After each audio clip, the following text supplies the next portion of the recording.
Il me prend avec ses mains, il me bloque contre la paroi de l'ascenseur et il m'embrasse de force sur la bouche. Il me dit « vous allez me remercier autrement » et en fait là il m'embrasse et il me fourre sa langue dans ma bouche. Dans le monde de ces gens-là, on se sert. Et ce jour-là, il s'est servi. J'étais là et il s'est servi. Comme je vous dis, ça m'a jamais empêché de dormir, mais j'y ai pensé, ça fait 20 ans. Et j'y ai pensé tout le temps. Je me rappelle comment j'étais habillée ce jour-là. C'est un candidat à la présidentielle et moi j'estime qu'il est indigne de cette fonction. On voit bien que pour lui, les femmes ne sont pas des hommes comme les autres, ce sont des sous-hommes, ce sont des objets. Enfin, pour moi, le match, il est plié. Il y a Éric Zemmour et il y a une hôtesse d'accueil. Il n'y a pas de match, en fait.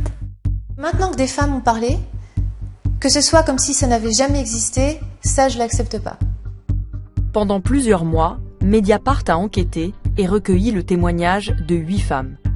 8 femmes qui accusent un homme, Éric Zemmour, de comportements problématiques, d'agressions sexuelles, pour des faits présumés allant de 1999 à 2019. À ce propos, Éric Zemmour n'a jamais répondu à nos questions. Mediapart a fait aussi des enquêtes. 7 femmes avaient parlé. Quelle réponse vous avez à ces accusations qui ont été formulées? Je n'ai pas à répondre. Pourquoi? Parce que c'est la vie privée, je ne parle pas de ma vie privée.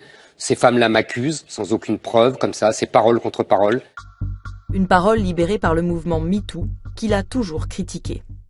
Que vous inspirent toutes ces unes au sujet du hashtag Balance ton porc? Des méthodes étonnantes, quoi, de délation, c'est-à-dire pendant la guerre, on aurait dit de libérer la parole aussi, dénonce ton juif, ça aurait été parfait.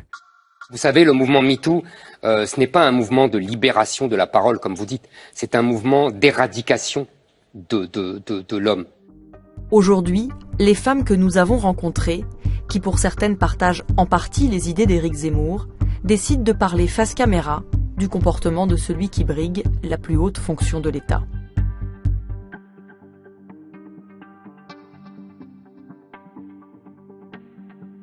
Mediapart.